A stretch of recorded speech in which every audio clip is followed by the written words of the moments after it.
Good afternoon students. मैंने आपको notes दे दिए हैं। कुछ प्रॉपर्टीज ऑफ मैग्नेटिक मटेरियल हैं, कुछ टर्म्स हैं जिनको आज पढ़ना है।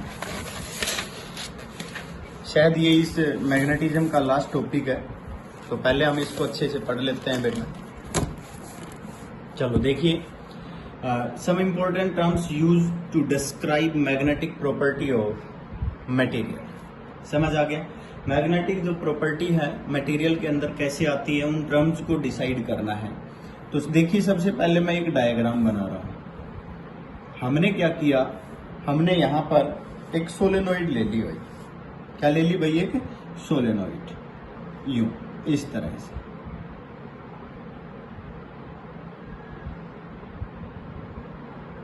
ऐसे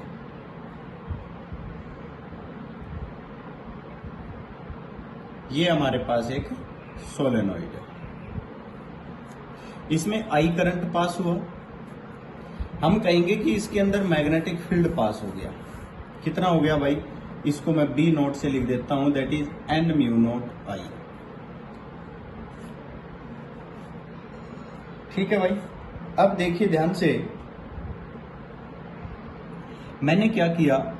अब ये तो हम पहले भी पढ़ चुके हैं। अगर ये करंट यूं पास हो रहा है तो ये नॉर्थ पोल हो गया, ये साउथ पोल हो गया। मैग्नेटिक फील्ड की आप डायरेक्शन दिखा दोगे।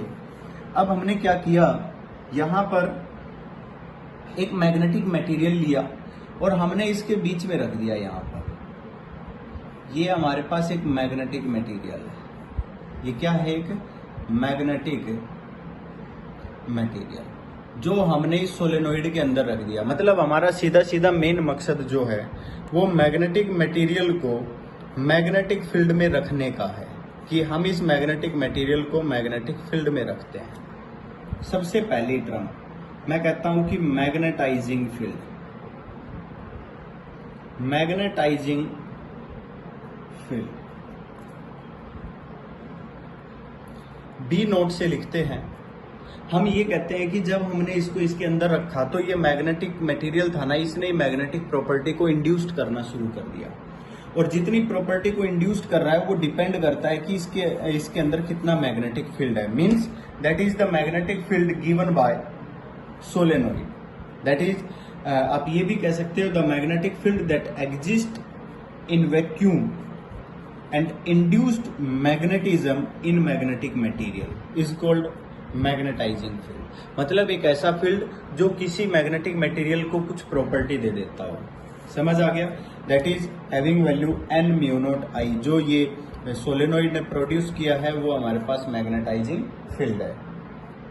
सेकंड हम पढ़ेंगे मैग्नेटिक इंडक्शन।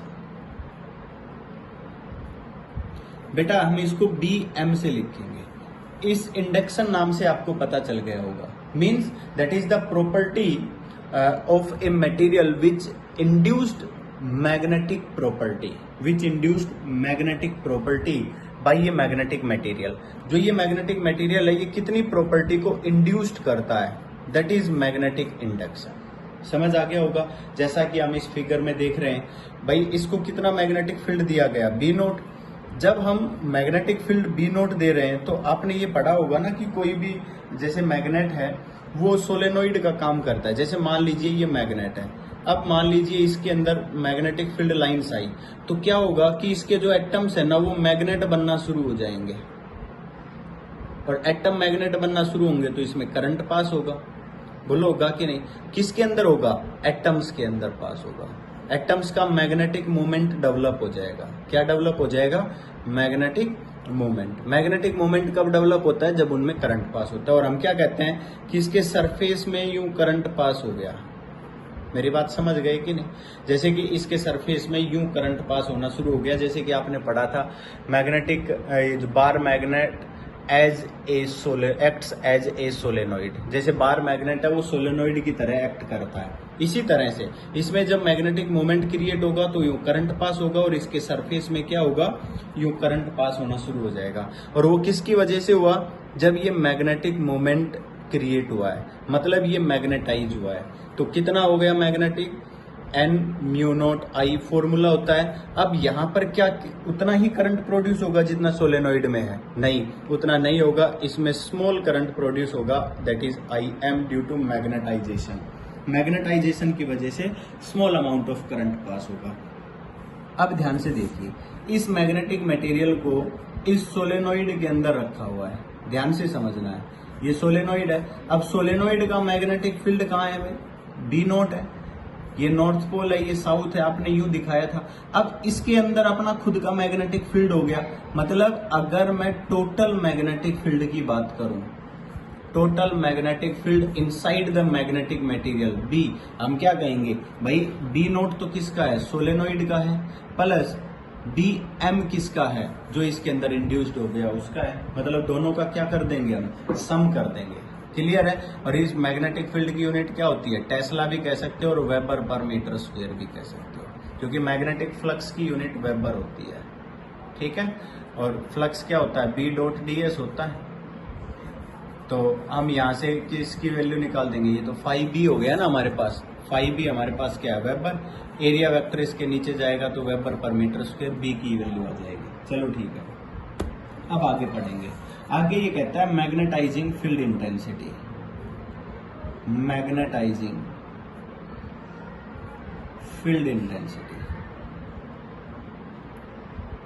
आगे मैग्नेटाइजिंग फील्ड इंटेंसिटी की बात करते हैं। तो मैग्नेटाइजिंग फील्ड इंटेंसिटी को बेटा हम H से लिखेंगे, और H से लिखने का मतलब मैं आपको बता देता हूं क्या होता है। मैं ये कह रहा हूं, it is the ability of magnetising field. Ability of magnetising field, जो मैग्नेटाइजिंग फील्ड है बी नॉट है, इसकी एबिलिटी है to magnetise the magnetic material, magnetic medium. मतलब इस सोलेनोइड, ये इस मैग्नेटिक मटेरियल को मैग्नेटाइज करने की जो एबिलिटी है, जो ये मैग्नेटिक फील्ड इसके अंदर जा रहा है, इस एबिलिटी को हम मैग्नेटाइजिंग फील्ड इंटेंसिटी बोलेंगे। मतलब ये वो फील्ड इंटेंसिटी है जो किसी मैग्नेटिक मटेरियल के अंदर उसकी प्रॉपर्टी इंड्यूस्ड करती है। समझ आ गया होगा?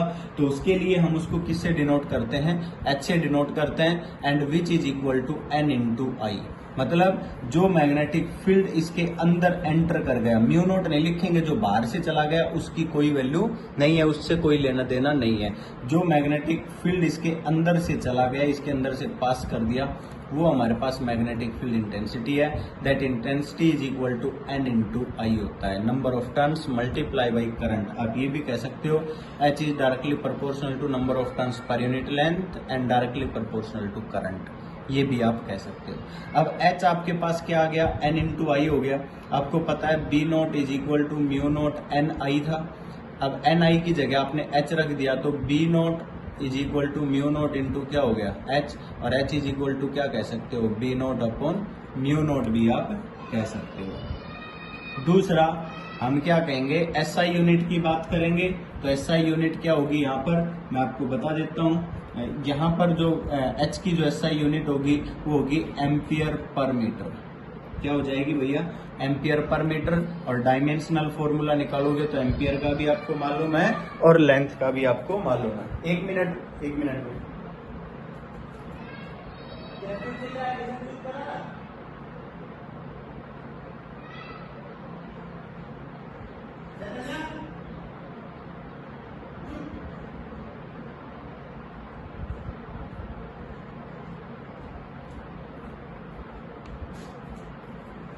सॉरी भाई। चलो अब फिर शुरू करते हैं। अगला जो पॉइंट मैं आपको बता रहा हूं, हमने यहां पर मैग्नेटाइजिंग फील्ड इंटेंसिटी बता दी आपसे। उसके बाद intensity of magnetisation, intensity of magnetisation.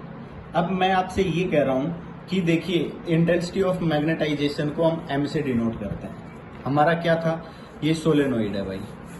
अब इसका जो मैग्नेटिक फील्ड था वो तो हमने बता दिया था, बी नॉट था। अब ये इसके अंदर कितना एंटर कर रहा है उसको भी हमने बता दिया था कि H लाइंस एंटर कर रही है इसके अंदर, जो डिपेंड करता है H is equal to N into I, ये भी बता दिया था।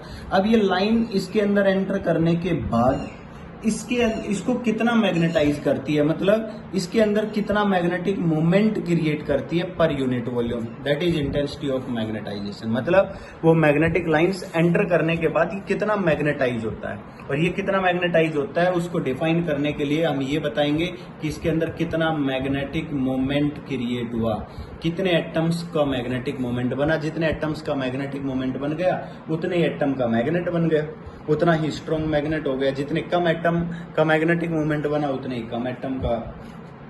कम एटम स्ट्रॉन्ग हुए।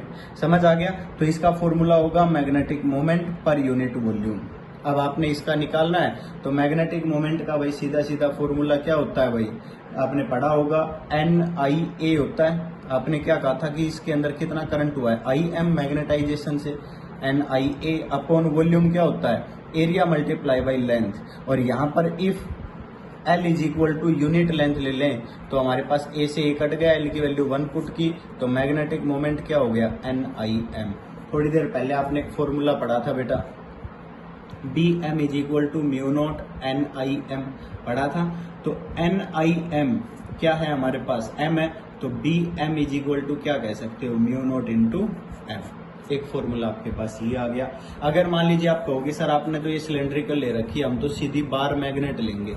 आपने बार मैग्नेट ले ली तो बार मैग्नेट के लिए क्या कहोगे, 2A लेंथ, यहाँ क्या कहोगे साउथ, यहाँ क्या कहोगे नॉर्थ, यहाँ माइनस QM, यहाँ क्या कहोगे प्लस QM। तो मैग्नेटिक मोमेंट की बात करेंगे तो QM multiply by length of dipole, यही कहोगे बार मैग्नेट। तो हम क्या कह देंगे बेटा, हम कह देंगे कि let area be A, then capital M is equal to M upon volume था, क्या हो जाएगा QM multiply by 2A magnetic moment, area multiply by length 2A से 2A कैंसिल हो गया तो क्या आ गया QM अपॉन A। समझ आ गया। तो ये भी आपके पास एक फॉर्मूला है। अब मान लीजिए कोई भी मैग्नेट हो, मान लीजिए आपने ये सिलेंड्रिकल मैग्नेट ले रखी है, आपसे कहा जाए इसके अंदर मैग्नेटिक फील्ड कितना है, तो हमने आपसे बताया था B नॉट प्लस BM। बोलो कहा था कि नहीं, B नॉट आपने क्या कहा था, आपके पास क्या है mu not into H plus BM आपने अभी अभी निकाला म्यू नॉट इंटू M। यहाँ से म्यू नॉट कॉमन ले लेंगे तो क्या आ जाएगा H प्लस M। ये आपके पास नेट मैग्नेटिक फील्ड आ जाएगा। समझ आ गया। एक आपसे कहा जाता है मैग्नेटिक परमिएबिलिटी,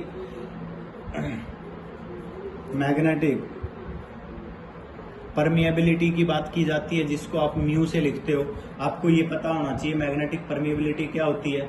हमेशा ये ध्यान रखना, मैग्नेटिक परमिएबिलिटी एक प्रॉपर्टी होती है मटेरियल की जो मैग्नेटिक फील्ड उसके अंदर इंसाइड करने की परमिशन देती है। समझ आ गया। विच परमिट्स, आपको पता होना चाहिए, which permits magnetic field inside the magnet. ये ध्यान रखना कि मैग्नेट के अंदर कितना मैग्नेटिक फील्ड अंदर जा रहा है, उसकी परमिशन जो देती है उसको मैग्नेटिक परमिएबिलिटी बोलते हैं, जो क्या होता है हमेशा B/H। समझ आ गया। आपने इसकी यूनिट निकालनी है तो मैग्नेटिक फील्ड की टेस्ला, H की आपसे बताई थी, क्या बताई थी, एम्पियर पर मीटर, मतलब टेस्ला मीटर पर एम्पियर हो गया। मेरी बात समझ गई कि नहीं। तो ये आपका, और इसी तरह आप डायमेंशनल फॉर्मूला भी निकाल सकते हो। रिलेटिव परमिएबिलिटी की बात की जाए, रिलेटिव परमिएबिलिटी जिस तरह रिलेटिव परमिटिविटी पढ़ी थी, एप्सिलॉन R पढ़ी थी, इसी तरह रिलेटिव परमिएबिलिटी होती है म्यू R, जो क्या होती है भाई medium upon air, permeability in medium upon permeability in air. आपने हमेशा ध्यान रखना है जो म्यू की वैल्यू है, अगर म्यू नॉट ये परमिएबिलिटी की वैल्यू लिखते हो तो ये हमेशा 1 होती है वैक्यूम के लिए, एयर के लिए वही 1.000004 समथिंग ये होती है। इस तरह से आपने इनकी वैल्यूज भी देखनी है। एक आता है मैग्नेटिक ससेप्टिबिलिटी, जैसे कि आपने इलेक्ट्रिकल ससेप्टिबिलिटी पढ़ी थी ना, वही सारे के सारे मैंने आपसे कहा था कि आप एक बार वो टॉपिक पढ़ लीजिए, सारे के सारे पॉइंट वही आएंगे, कुछ अलग नहीं होगा। मैग्नेटिक ससेप्टिबिलिटी को चाई M से लिखा जाएगा, उसको चाई E से लिखा था। मेरी बात समझ गए। तो एक बात ध्यान से देखिए, मैग्नेटिक ससेप्टिबिलिटी का फॉर्मूला होता है intensity of magnetization to the magnetizing intensity, that is H। समझ आ गया। मतलब सीधा सीधा ये समझना है कि ससेप्टिबिलिटी क्या होती है। ससेप्टिबिलिटी होती है ability of a substance to induce property of magnetization when it is placed in magnetic field. मतलब ये इस मैग्नेटिक मटेरियल की प्रॉपर्टी को बताती है कि इसको मैग्नेटिक फील्ड में रखने पर इतनी प्रॉपर्टी को इंड्यूस किया है। अलग अलग की अलग अलग प्रॉपर्टी होती है। अगर आपने कोई दूसरा मटेरियल रखा तो उसकी प्रॉपर्टी अलग होगी, वो ज़्यादा भी इंड्यूस्ड कर सकता है, कम भी इंड्यूस्ड कर सकता है। तो उसी प्रॉपर्टी को, उस एबिलिटी को ससेप्टिबिलिटी बोला जाता है, जिसको हम क्या लिखते हैं, M/H। हमेशा ध्यान रखना, M की यूनिट भी एम्पियर पर मीटर होती है, H की यूनिट भी एम्पियर पर मीटर होती है। अगर आप यहाँ से इसकी ससेप्टिबिलिटी की यूनिट निकालते हो तो क्या बताएंगे, यूनिट लेस बताएंगे और डायमेंशन लेस बताएंगे। ना तो इनकी यूनिट होती है, ना ही इसका डायमेंशन होता है। आपसे कहा जाए कि आप एक रिलेशन निकालिए, रिलेशन निकालना है आपने ससेप्टिबिलिटी और एंड रिलेटिव परमेबिलिटी। जैसे कि आपने वहां पर डाइलेक्ट्रिक कांस्टेंट था K एंड चाई के बीच में रिलेशन निकाला था। वहां पर क्या आया था बेटा, K is equal to 1 plus चाई।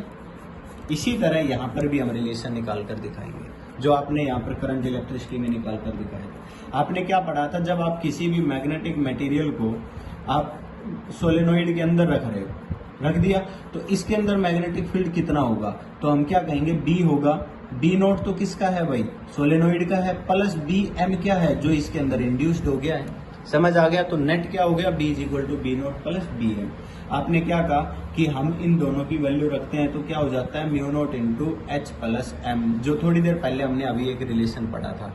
हमने दोनों तरफ H से डिवाइड कर दिया, तो B/H is equal to mu naught into H upon H plus M upon H। H upon H तो 1 हो गया, B/H क्या होता है, अभी पढ़ा था म्यू होता है, is equal to mu naught into 1 plus M/H क्या होता है, चाई M पढ़ा था। म्यू नोट को इधर लेकर आओ तो म्यू बाई म्यू नोट क्या पढ़ा था आपने, relative permeability is equal to क्या हो गया, 1 प्लस चाई M। शायद अगर आप देखो इस रिलेशन को और इसको, शायद दोनों एक है। ये रिलेटिव परमिटिविटी होती है, ये रिलेटिव परमिएबिलिटी होती है। 1 प्लस चाई, 1 प्लस चाई M। मेरे हिसाब से दोनों के दोनों फॉर्मूले सेम है। अब एक बात ध्यान से देखिए, अब हम थोड़ा सा और आगे पढ़ते हैं। हम पढ़ते हैं अब इन प्रॉपर्टीज के बाद classification of material, classification of material. Classification of material की बात करते हैं तो मैं आपको बता देता हूं, एक मटेरियल हमारे पास होता है बेटा डायामैग्नेटिक मटेरियल। यहां पर मैं आपको एक बात बताऊंगा, diamagnetic material, paramagnetic material and ferromagnetic material आपने केमिस्ट्री में पढ़ा है, और ज्यादातर बच्चे फिजिक्स में भी केमिस्ट्री वाला ही लिख देते हैं, बट वो नहीं लिखना है, आपने यहाँ पर समझना है डाया पैरा फेरो क्या होता है। देखिए डायामैग्नेटिक मटेरियल, मैं इसकी स्टेटमेंट बता देता हूं, which are feebly magnetized, which are feebly magnetized. पहली बात तो यही है, फीबली मैग्नेटाइज्ड का मतलब है कि ये बहुत धीरे धीरे मैग्नेटाइज होता है। ऐसा नहीं है मैग्नेटिक फील्ड में रखा और तुरंत मैग्नेटाइज हो गया, ऐसा नहीं है। मैग्नेटिक फील्ड में रखोगे तो काफी टाइम लगेगा इसको मैग्नेटाइज होने में। फीबली मैग्नेटाइज, और कैसे मैग्नेटाइज होता है, अपोजिट डायरेक्शन में मैग्नेटाइज होता है। जैसे कि आपका मैग्नेटिक फील्ड इधर है, ये मैग्नेटाइज होगा हमेशा अपोजिट डायरेक्शन में। मतलब जैसे कि आपने कहा कि ये नॉर्थ पोल है, ये क्या है, साउथ पोल है, ठीक है, तो इसका साउथ इधर आएगा, नॉर्थ इधर आएगा मैग्नेटाइज होने के बाद, मतलब अपोजिट डायरेक्शन में मैग्नेटाइज होता है। और एंड रिपेल्ड बाय मैग्नेट, और ये मैग्नेट के द्वारा क्या किया जाता है, रिपेल किया जाता है। एंड मूव फ्रॉम, अगर आपने कहीं पर भी मैग्नेट में रख दिया तो strong magnetic field to weak magnetic field move होगा। समझ आ गया। एक बार जैसे कि आपने रखा कि इधर स्ट्रॉन्ग मैग्नेटिक फील्ड है, इधर वीक मैग्नेटिक फील्ड है, और आपने यहां पर रख दिया तो ये स्ट्रॉन्ग से वीक की तरफ जाएगा, वीक से स्ट्रॉन्ग की तरफ नहीं जाएगा। ये बात हमेशा याद रखनी। अब मैं आपको बता देता हूं इसके एग्जाम्पल के अंदर आप ले सकते हो भाई, लेड ले लिया आपने, जिंक ले लिया, कॉपर ले लिया, और भी बहुत सारे हैं, बिस्मथ है, बहुत सारे एलिमेंट्स ऐसे हैं जो आप ये बता सकते हो कि डायामैग्नेटिक मटेरियल है। फॉर एग्जाम्पल जैसे कि मैं आपसे बता रहा हूँ, टिन ले लिया आपने, गोल्ड ले लिया, नाइट्रोजन ले ली आपने, वाटर ले लिया, या फिर आप ये कह सकते हो कि भाई आप सोडियम क्लोराइड ले लो, नमक NaCl, ये सब क्या है, डायामैग्नेटिक मटेरियल है। आप ये सब ले सकते हो, ठीक है। ये सब इसके एग्जाम्पल है, बट आपको पता होना चाहिए कि इसका ओरिजिन क्या है।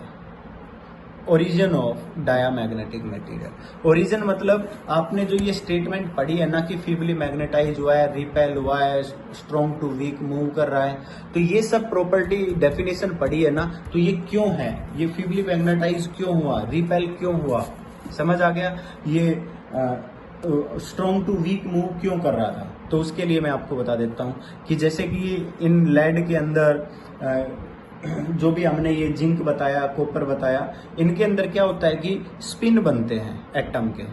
स्पिन का मतलब है कि जो इलेक्ट्रॉन है ना, एक तो क्लॉकवाइज घूमता है और दूसरा कैसे घूमता है, एंटी क्लॉकवाइज। मेरी बात समझ गए, एक क्लॉकवाइज घूम रहा है, एक एंटी क्लॉकवाइज। जैसे कि एक इलेक्ट्रॉन तो यूं घूमा और एक इलेक्ट्रॉन ऐसे। चलो देखिए, मैंने कहा कि एक इलेक्ट्रॉन की वेलोसिटी इधर है और दूसरे इलेक्ट्रॉन की वेलोसिटी इधर है, हो गई ना एक दूसरे के अपोजिट। एक तो ऐसे घूम रहा है और दूसरा ऐसे घूम रहा है। यहां तक समझ आ गया होगा, ये दोनों इलेक्ट्रॉन है, स्पिन है इन दोनों का, एक क्लॉकवाइज और एंटी क्लॉकवाइज। अगर हम यहाँ बात करें इन दोनों की, जैसे कि ये ऐसे घूम रहा है, इलेक्ट्रॉन है, तो मैग्नेटिक मोमेंट की डायरेक्शन कहाँ आएगी, डाउनवर्ड। और ये अगर ऐसे घूम रहा है तो मैग्नेटिक मोमेंट की डायरेक्शन कहाँ आएगी, अपवर्ड, क्योंकि नेगेटिव साइन है। तो देखिए यहाँ से थंब नीचे जा रहा है, पर नेगेटिव साइन है तो ऊपर आएगा। दोनों का मैग्नेटिक मोमेंट शो कर दिया हमने। अब ध्यान से देखिए, हमने क्या कहा कि अगर मान लीजिए यहाँ पर मैग्नेटिक फील्ड की वैल्यू क्या है, 0, तो यहाँ पर नेट मैग्नेटिक मोमेंट क्या हो गया, नेट मैग्नेटिक मोमेंट 0 हो गया। अभी तो ये मैग्नेट ही नहीं है, बट जब हम इसको मैग्नेटिक फील्ड के अंदर रखेंगे, जैसे ही मैग्नेटिक फील्ड में रखा तो क्या हुआ भाई, इस इलेक्ट्रॉन पर, जैसे कि मैंने कहा कि मैग्नेटिक फील्ड की डायरेक्शन डाउनवर्ड है, समझ आ गया। तो इस इलेक्ट्रॉन पर क्या लगेगा, फोर्स लगेगा। और फोर्स कहाँ लगा, इस इलेक्ट्रॉन पर फोर्स बाहर की तरफ लग गया। जब बाहर की तरफ फोर्स लगा तो आउटवर्ड फोर्स ने इसकी वेलोसिटी को तो डिक्रीज कर दिया। जैसे ही वेलोसिटी डिक्रीज हुई, इसका मैग्नेटिक मोमेंट भी क्या हो गया, डिक्रीज हो गया। आपने कहा कि मान लीजिए ये वेलोसिटी इधर थी, मैग्नेटिक फील्ड डाउनवर्ड था, तो हमने क्या कहा कि वेलोसिटी इधर है तो इस पर फोर्स कहाँ लगा, अंदर की तरफ लगा। जैसे ही अंदर की तरफ फोर्स लगा, मैग्नेटिक फोर्स, तो क्या हो गया, इसकी वेलोसिटी बढ़ गई। वेलोसिटी जैसे ही बढ़ी तो इसका मैग्नेटिक मोमेंट बढ़ गया। हमने देखा कि एक का तो मैग्नेटिक मोमेंट बढ़ रहा है और एक का मैग्नेटिक मोमेंट कम हो रहा है। किसकी वजह से, मैग्नेटिक फील्ड की वजह से। अगर यहाँ पर नेट मैग्नेटिक मोमेंट निकालें तो, अगर यहाँ पर नेट मैग्नेटिक मोमेंट में निकालता हूं तो एक तो हमारे पास क्या हो जाएगा, m plus del M, minus of क्या हो जाएगा, minus M minus del M, क्या आ गया हमारे पास, 2 डेल एम। मतलब इनिशियल हमारा मैग्नेटिक मोमेंट 0 था, तो मतलब इसके पास मैग्नेटिक प्रॉपर्टी नहीं थी। और यहाँ पर हमने देखा तो मैग्नेटिक मोमेंट कितना आ गया, 2 डेल एम। तो अब हमारे पास मैग्नेटिक प्रॉपर्टी आ गई है, किसकी वजह से, मैग्नेटिक फोर्स लगने की वजह से, जिससे इनके अंदर मैग्नेटिक मोमेंट डेवलप हो गया। बट ये तो क्या है, स्मॉल अमाउंट है। क्या है ये, स्मॉल अमाउंट है, इसीलिए एक वर्ड लिख रखा था, फीबली मैग्नेटाइज्ड।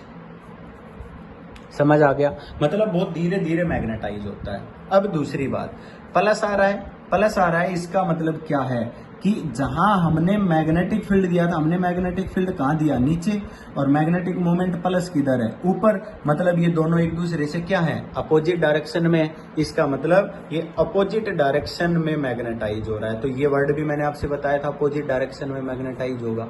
अब मैग्नेटिक फील्ड नीचे है तो हमें पता है कि स्ट्रॉन्ग से वीक इधर है, तो ये कहां से कहां जा रहा है, ये मैग्नेटिक फील्ड की डायरेक्शन कहाँ है, डाउनवर्ड है, और मैग्नेटिक मोमेंट की डायरेक्शन कहाँ है, अपवर्ड है। इसलिए हम क्या करें, कहेंगे कि ये कहाँ से कहाँ जा रहा है, स्ट्रॉन्ग से वीक, मतलब बाहर की तरफ निकल रहा है। ये स्ट्रॉन्ग मैग्नेटिक फील्ड से वीक मैग्नेटिक फील्ड की तरफ मूव करेगा।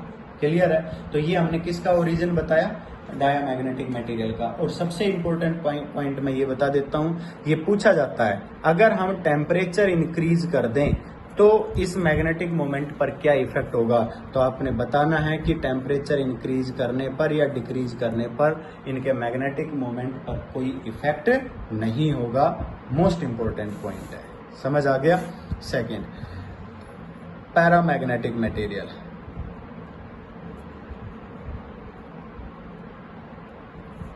पैरामैग्नेटिक मटेरियल क्या होता है, those materials which are feebly magnetized. अब आप सोच रहे हो सर डाया भी फीबली मैग्नेटाइज्ड हुआ था, बट इसमें हम बताएंगे in direction of magnetic field. किसके डायरेक्शन में मैग्नेटाइज हो रहा है, डायरेक्शन ऑफ मैग्नेटिक फील्ड, उसमें क्या लिखा था, opposite to the direction of magnetic field and attracted by a magnetic field, strongly magnetize हो रहा है in the direction of magnetic field, और मैग्नेटिक फील्ड के द्वारा अट्रैक्ट किया जा रहा है, वो क्या किया जा रहा था, रिपेल किया जा रहा था, ये क्या किया जा रहा है, अट्रैक्ट किया जा रहा है। तो मतलब दोनों हो गए ना डिफरेंट डिफरेंट, समझ आ गया। And it moves weaker to stronger, weaker to stronger, ये वीक मैग्नेटिक फील्ड से स्ट्रॉन्ग मैग्नेटिक फील्ड की तरफ मूव करता है, समझ आ गया होगा। अब हम क्या कह रहे हैं भाई, मैंने ये बताया कि अब हम ये इसके कुछ एग्जाम्पल्स पढ़ेंगे। पैरामैग्नेटिक मटेरियल का एग्जाम्पल बेटा आप सभी जानते हैं, एल्यूमिनियम है, सोडियम है, सिल्वर है, कॉपर है, ये सब पैरामैग्नेटिक मटेरियल है। और भी बहुत सारे एग्जाम्पल्स हैं जो आप ले सकते हो, पर मैं आपको इसका ओरिजिन समझा देता हूँ कि ये किस तरह का मटेरियल होता है। जो ये कॉपर एल्यूमिनियम है, इनके एटम्स का स्ट्रक्चर कैसे होता है, क्या होता है, मैं आपको बता रहा हूँ। देखिए, मैं ये कह रहा हूँ कि यहां पर हमने कोई मैग्नेटिक फील्ड नहीं दिया, मतलब एक्सटर्नल मैग्नेटिक फील्ड 0 है। अब ये कहता है कि मैग्नेटिक जो मूवमेंट होता है ना, ये मैं मैग्नेटिक मूवमेंट की डायरेक्शन शो कर रहा हूं, कहीं पर भी आप दिखा सकते हो। इनका मैग्नेटिक मोमेंट 0 है। इसका मतलब मैं आपको बता देता हूं, पैरामैग्नेटिक मटेरियल के अंदर जो एटम्स है ना, एटम्स और मॉलिक्यूल्स भी आप कह सकते हो, ये परमानेंट मैग्नेटिक मोमेंट रखते हैं। परमानेंट मैग्नेटिक मोमेंट होता है, बट डिफरेंट डिफरेंट डायरेक्शन में होता है। जैसे कि आपने पढ़ा था ना कि एटम के अंदर u1 वेलोसिटी किधर है, जिग-जैग मोशन में घूमते हैं, नेट निकालते हैं, वो 0 आ जाती है वेक्टर सम। जब हम ड्रिफ्ट कराते हैं तो वेलोसिटी आती है। सेम वही बात है कि यहाँ पर मैग्नेटिक मोमेंट, अगर हम इनका वेक्टर सम करेंगे तो मैग्नेटिक मोमेंट की वैल्यू क्या आ जाएगी, 0। जब हम मैग्नेटिक फील्ड अप्लाई करते हैं तो क्या होता है कि ये सारे के सारे अलाइन हो जाते हैं। अलाइन का मतलब एक डायरेक्शन में, मैग्नेटिक फील्ड की डायरेक्शन में मूव हो जाते हैं, ऐसे। मतलब सभी का जो मैग्नेटिक फील्ड है वो एक ही डायरेक्शन में हो जाता है। मींस यहाँ पर मैग्नेटिक मोमेंट की वैल्यू 0 नहीं है। ये कब होता है, जब हम स्ट्रॉन्ग मैग्नेटिक फील्ड देते हैं। क्या देते हैं, strong magnetic field at very low temperature. ये भी ध्यान रखना है, टेम्परेचर क्या होना चाहिए, लो, क्योंकि यहाँ पर टेम्परेचर का इनके ऊपर इफेक्ट होता है। समझ आ गया। यहाँ पर मैग्नेटिक मोमेंट 0 नहीं है, इसका मतलब ये मैग्नेटाइज हो गया, मैग्नेटिक मोमेंट क्रिएट हो गया। अब मैग्नेटिक मोमेंट भी किस डायरेक्शन में क्रिएट हुआ, जिस डायरेक्शन में आपने मैग्नेटिक फील्ड दिया था। आपने मैग्नेटिक फील्ड इस डायरेक्शन में दिया, मैग्नेटिक मोमेंट भी इसी डायरेक्शन में क्रिएट हो गया। अब मैं आपको बता देता हूँ, आगे हम पढ़ते हैं क्यूरी टेम्परेचर, क्योंकि मैं आपको बता देता हूँ कि इस पर टेम्परेचर का इफेक्ट होता है। मैंने यहाँ पर एक पॉइंट लिखा है, वेरी लो टेम्परेचर। जब आप स्ट्रॉन्ग मैग्नेटिक फील्ड दोगे और लो टेम्परेचर दोगे तो क्या होगा, ये मैग्नेटाइज होगा और स्ट्रॉन्गली मैग्नेटाइज हो जाएगा, मैक्सिमम मैग्नेटाइज हो जाएगा। मैक्सिमम मैग्नेटाइज का मतलब है कि सैचुरेशन मैग्नेटाइजेशन बोलते हैं इसको। क्या बोलते हैं इसको, सैचुरेशन मैग्नेटाइजेशन। मतलब जितना हो उसके जितने एटम थे इसके सारे के सारे अलाइन हो जाएंगे, जिसको मैक्सिमम सैचुरेशन मैग्नेटाइजेशन बोलते हैं। और सैचुरेशन मैग्नेटाइजेशन को MS से लिखा जाता है। मैं आपको क्यूरी टेम्परेचर के बारे में बता रहा हूँ। क्यूरी टेम्परेचर मैग्नेटाइजेशन का एक पार्ट है। ये कहता है कि जो पैरामैग्नेटिक मटेरियल, जो मैग्नेटाइजेशन ऑफ पैरामैग्नेटिक मटेरियल है, ये हमेशा ध्यान रखना डायरेक्टली प्रोपोर्शनल टू H होता है। मतलब उसके अंदर कितनी फील्ड लाइंस एंटर कर रही है, ये तो सबसे पहला पॉइंट है। अगर फील्ड लाइंस एंटर कर रही है वही कम है तो मैग्नेटाइजेशन भी कम होगा, अगर ज्यादा हो गई तो मैग्नेटाइजेशन भी ज्यादा हो जाएगा। And inversely proportional to temperature. ये दो इक्वेशन क्यूरी ने दी थी, 2 पॉइंट बताए थे, इन्होंने दोनों को कंबाइन किया तो M is proportional to H/T and M is equal to CH/T। C is Curie constant. C को क्या बताया, क्यूरी कांस्टेंट का नाम दिया गया। Then M/H is equal to C/T। समझ आ गया। M/H क्या होता है बेटा, मैग्नेटाइजिंग, ये intensity of magnetization to the magnetizing intensity. Chi M होता है विच इज इक्वल टू क्या हो गया C/T। तो क्या कह सकते हो, chi M is inversely proportional to temperature. मतलब ससेप्टिबिलिटी ऑफ ए मटेरियल, क्या कह सकते हो आप, susceptibility of a material is inversely proportional to temperature हो गया। जितना आप टेम्परेचर इंक्रीज करोगे ससेप्टिबिलिटी उतनी ही कम हो जाएगी। और ससेप्टिबिलिटी क्या बताया था कि मैग्नेटिक फील्ड लाइंस एंटर करने के बाद वो कितनी प्रॉपर्टी को इंड्यूस्ड करता है, that ability is called as susceptibility. मेरी बात समझ आ गई होगी। अब ये कहता है कि अगर मान लीजिए आप यहाँ पर ग्राफ बनाना चाहते हैं तो एक ग्राफ अक्सर बनवाया जाता है जो मैग्नेटिक मोमेंट क्रिएट हुआ है उसके बीच में और H/T के बीच में, मतलब H और T के रेशियो के बीच में।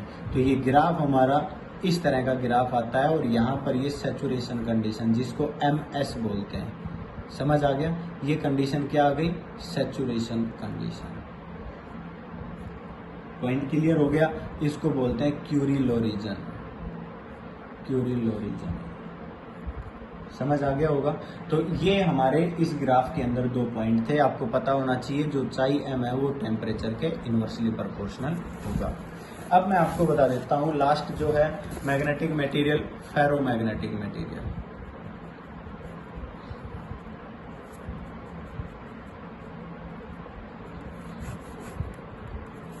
फेरोमैग्नेटिक मटेरियल, देखिए फेरोमैग्नेटिक मटेरियल एक ऐसा मटेरियल होता है, those materials which are strongly magnetized, ये स्ट्रोंगली मैग्नेटाइज्ड होता है, ठीक है। Ferromagnetic material are those material which are strongly magnetized in the direction of magnetic field, magnetic field के डायरेक्शन में मैग्नेट होता है। And strongly attracted by magnet, और स्ट्रोंगली अट्रैक्ट होता है मैग्नेट के द्वारा, समझ आ गया। And moves from weaker to stronger, और वीक से स्ट्रोंग की तरफ मूव करता है। ये पॉइंट है फेरोमैग्नेटिक मटेरियल के। अगर आपने इसके एग्जाम्पल पढ़ने हैं तो आयरन, निकल, कोबाल्ट, अलॉय की लेते हो तो एल्निको, निकोटल, ये सब जो मटेरियल है ये फेरोमैग्नेटिक मटेरियल है, ठीक है। जैसे सॉफ्ट आयरन को, ये सब पॉइंट्स हैं। अब फेरोमैग्नेटिक मटेरियल के अंदर हम क्या करते हैं कि अगर इसके ओरिजिन की बात करते हैं तो ये स्ट्रोंग क्यों होता है वो समझना है। इसके अंदर क्या होता है बेटा, डोमेन बनी रहती है, जैसे कि एक यूं बन गई, इस तरह होती है। यहाँ पर बहुत ज्यादा एटम्स होते हैं जो स्पेसिफिक डायरेक्शन के अंदर मूव कर अपना मैग्नेटिक मोमेंट रखते हैं, ऐसे, समझ आ गया। ये सब डोमेन है, ये डोमेन है, ये डोमेन है। एक डोमेन का साइज 1 mm होता है, ये साइज होता है, और इसके अंदर अप्रोक्सीमेट 10⁻11 एटम्स होते हैं इकट्ठे एक साथ, समझ आ गया। यहाँ पर कोई मैग्नेटिक फील्ड नहीं दिया गया तो मैग्नेटिक मोमेंट भी क्या है, 0, मतलब अभी ये मटेरियल बना ही नहीं है। जैसे ही आपने इसको मैग्नेटिक फील्ड में रखा, जब आप इसको मैग्नेटिक फील्ड में रखोगे तो क्या होगा कि जो इसके रीजन बन जाएंगे 4 अलग अलग, ये रोटेट करना शुरू कर देंगे और ये इस तरह से रोटेट कर जाएंगे वीक मैग्नेटिक फील्ड के अंदर, एक सर्कुलर पाथ में ये डोमेन घूम जाएंगे। आपने इस मैग्नेटिक फील्ड को और इंक्रीज कर दिया, जैसे ही आप और भी ज्यादा इंक्रीज करोगे तो ये सारी की सारी लगभग सेम डायरेक्शन में जाना शुरू कर देंगे, कुछ 1-2 बच जाएंगे। और अगर आपने और भी ज्यादा स्ट्रॉन्ग मैग्नेटिक फील्ड दे दिया तो कंप्लीट की कंप्लीट डोमेन केवल एक ही डायरेक्शन में होगी, मतलब यहां पर क्या हो जाएगा, maximum magnetic field, magnetic moment, समझ आ गया। M इज इक्वल टू क्या हो जाएगा, मैक्सिमम। मेरी बात समझ आ गई। और मैक्सिमम मैग्नेटिक मोमेंट होगा, इसका मतलब मैं आपको बता देता हूं, जब आप मैग्नेटिक फील्ड देते हो तो कंप्लीट डोमेन एक साथ चेंज हो जाती है, रोटेट होती है।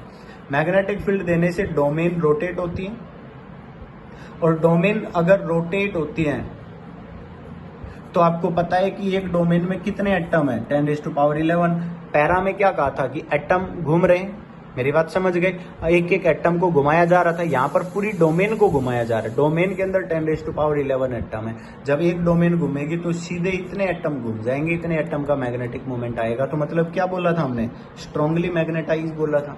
दूसरा, ये मैग्नेटिक फील्ड की डायरेक्शन में ही मैग्नेटाइज हो रहा है, मतलब जिस डायरेक्शन में आप मैग्नेटिक फील्ड दे रहे हो उसी डायरेक्शन में इसका मैग्नेटिक मोमेंट आ रहा है। समझ आ गया। दूसरा, ये वीक मैग्नेटिक फील्ड से स्ट्रॉन्ग मैग्नेटिक फील्ड की तरफ भी मूव करता है। पर यहाँ पर क्यूरी टेम्परेचर का क्या होगा, यहाँ पर क्यूरी टेम्परेचर को मॉडिफाई किया गया, तो इसको बोलते हैं modified Curie law, modified Curie law. ठीक है। अगर हम मॉडिफाइड क्यूरी लॉ की बात करते हैं तो उसने क्या कहा था कि अगर हम टेम्परेचर इंक्रीज करें तो ferromagnetic material is change into paramagnetic material. ये सबसे इंपॉर्टेंट पॉइंट है जो याद रखना है। जैसे ही हम टेम्परेचर इंक्रीज करेंगे तो फेरोमैग्नेटिक मटेरियल किस में कन्वर्ट हो जाएगा, पैरा में। ये बात याद रखना, और ये सबसे ज्यादा पूछा जाने वाला क्वेश्चन है। मैंने आपके जो नोट्स मैंने आपको दिए हैं तो उसमें भी मैंने स्टार लगाकर उसको लिखा है कि जब हम किसी भी फेरोमैग्नेटिक मटेरियल का टेम्परेचर इंक्रीज करेंगे तो वो क्या हो जाएगा, पैरामैग्नेटिक मटेरियल में कन्वर्ट हो जाएगा। वो हमेशा पैरामैग्नेटिक मटेरियल में चेंज हो जाता है। अब वो पैरामैग्नेटिक मटेरियल बन गया। पैरामैग्नेटिक मटेरियल की प्रॉपर्टी अब हम लगा देंगे, chi m is direct inversely proportional to temperature था।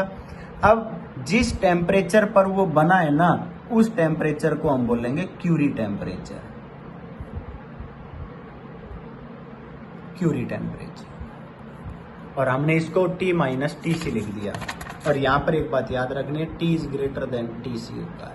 अब मैं आपको समझा रहा हूं। मान लीजिए आपने ये कहा, आप ये बताते हो कि मान लीजिए एक फेरोमैग्नेटिक मटेरियल है, वो आपने उसका टेम्परेचर इंक्रीज किया 120 केल्विन, और ये क्या बन गया, पैरामैग्नेटिक मटेरियल। और आप 120 से इंक्रीज करके 160 डिग्री कर रहे हो, तो आप क्या कहोगे, chi m is inversely proportional to temperature बोला था ना, तो हम 160 डिग्री नहीं लिखेंगे, T माइनस TC लिखेंगे, क्योंकि ये आपका क्रिटिकल टेम्परेचर, ये क्यूरी टेम्परेचर आ गया जहां पर ये क्या बन गया, पैरा। और हम ये रूल किस में लगाते हैं, पैरा में लगाते हैं। तो पैरा कितने पर बना, 120 पर। अब 120 से आगे पैरा की प्रॉपर्टी शुरू होगी, तो 120 के बाद पैरा लगाओगे तो 120 से 160 इंक्रीज किया आपने, तो यहाँ पर टेम्परेचर डिफरेंस कितना आया, 40 डिग्री। मतलब पैरा के लिए तो 40 डिग्री इंक्रीज हुआ। अगर आप 119 कर देते तो पैरा नहीं था, फिर ये फेरो था। मेरी बात समझ गए। तो पैरा के अंदर ये फॉर्मूला आपने यूज किया था क्यूरी टेम्परेचर का, then chi m is equal to C upon T minus TC, और इसको C नहीं C डैश लिखेंगे, और ये भी हमारे पास अनदर क्यूरी कांस्टेंट होगा। और इस लॉ का दूसरा नाम भी मैं आपको बता देता हूं, क्यूरी वेन डिस्प्लेसमेंट, ये क्यूरी वेन लॉ। समझ आ गया कि ये एक और नया रूल आ गया जिसको क्यूरी वेन लॉ बोला गया। समझ आ गया। और ये बात हमेशा याद रखना कि फेरोमैग्नेटिक मटेरियल क्यूरी टेम्परेचर के आगे इनवर्सली प्रोपोर्शनल में excess of temperature above Curie temperature होता है। समझ आ गया। जो ससेप्टिबिलिटी होती है वो फेरोमैग्नेटिक मटेरियल की हमेशा ध्यान रखनी है, is inversely proportional to excess of temperature above the Curie temperature, T minus TC। इसको बोलते हैं एक्सेस ऑफ टेम्परेचर, इसीलिए हमने लिखा था T is greater than TC। तो ये हमने आपको पैरा, डाया और फेरोमैग्नेटिक मटेरियल के बारे में बताया। आगे इनकी कुछ प्रॉपर्टीज हैं जो मैंने ये पॉइंट्स बताए हैं उन्हीं के बेस पर है, और आप एक बार पढ़ते ही आप उन प्रॉपर्टीज को समझ जाओगे। आप उन प्रॉपर्टीज को पढ़ना, और मेरे हिसाब से इसमें एक हिस्टैरिसीस लूप है जिसका मैं अगला लेक्चर आपके पास भेज रहा हूँ। 10 मिनट का लेक्चर है, 2 अलग अलग लेक्चर आपके पास भेजूंगा, इन दोनों को देखना, और ये हमारी जो यूनिट है मैग्नेटिज्म ये भी खत्म हो जाएगी। Thank you.